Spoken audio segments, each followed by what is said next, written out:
Hello everyone. The story I'm going to share today is the profound gratitude between teacher and student. Zuo Guangdou served as Minister of Rites during the Ming Dynasty, overseeing the imperial examination. On a bitterly cold winter day, heavy snow fell from the sky as fierce winds howled. Despite freezing temperatures, Zuo Guangdou and his guards continued on horseback, dressed in the civilian clothes. They soon arrived at an ancient temple.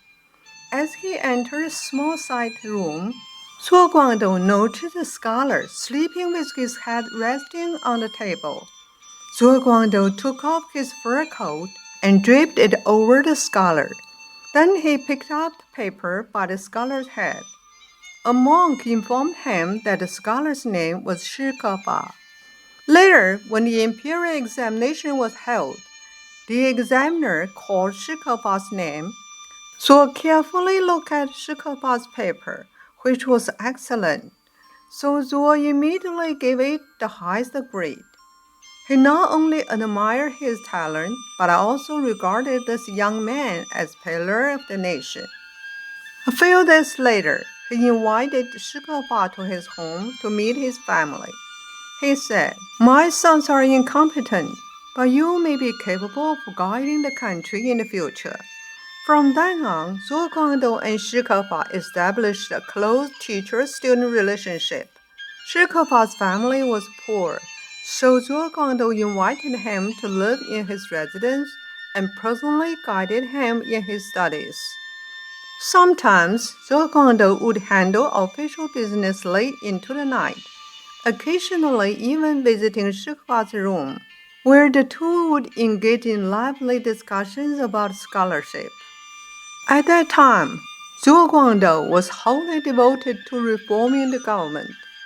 But the utterly incompetent Emperor Xizong favored eunuch Wei Zongxian, entrusting him with control of secret police agency, Eastern Department of Investigation. Wei Zongxian abused his special privileges to form a clique for personal gain, selling official positions, and accepting bribes, committing every conceivable evil. History refers to them as the eunuch faction.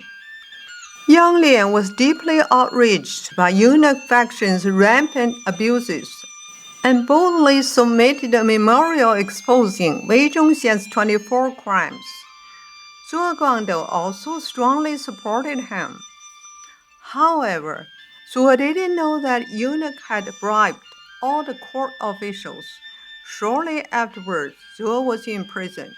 Upon hearing the news, Shikefa was so worried and didn't know what to do. He paced back and forth outside the prison gate from morning till night, trying to find an opportunity to go in and see his teacher. But he knew that even his family members were not allowed to see him. After a long time, Shikefa heard that Zuo was being brutally tortured, and that he had even been burned all over his body with iron rods. Shikefa brought 50 taels of silver with him to the prison and tearfully pleaded with the warden. The warden was moved. One day, Shikefa, dressed like a cleaning man in rags, wearing straw sandals and carrying a basket on his back, entered the prison.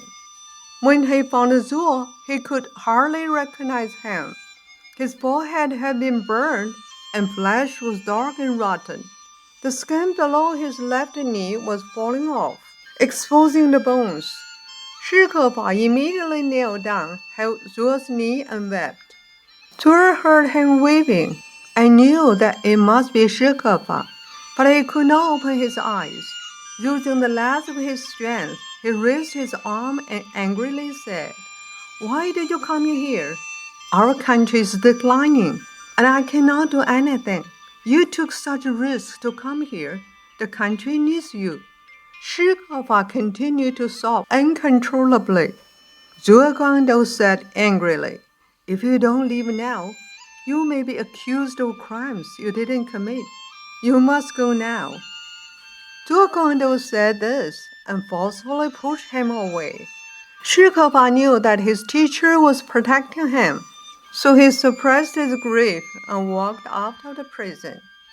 A few days later, Zuo Guangdou and others were killed by Wei Zhongxian. Shi Kefa then spent some money to bribe the prison's guards and had Zuo Guangdou's body buried. Throughout his life, Shi Kefa adhered to the principles of teacher for a day is a father for life. And while leading his troops, he often visited Zuo Guangdou's family on the way. Years later, whenever he recalled that day, he would still shed tears. The virtuous character of Zuo Guangdou and loyalty of Shi Kefa became stories that have been passed down through the ages. Thank you very much for listening to the story. More touching stories will be ready for you if you just subscribe it. Thank you again.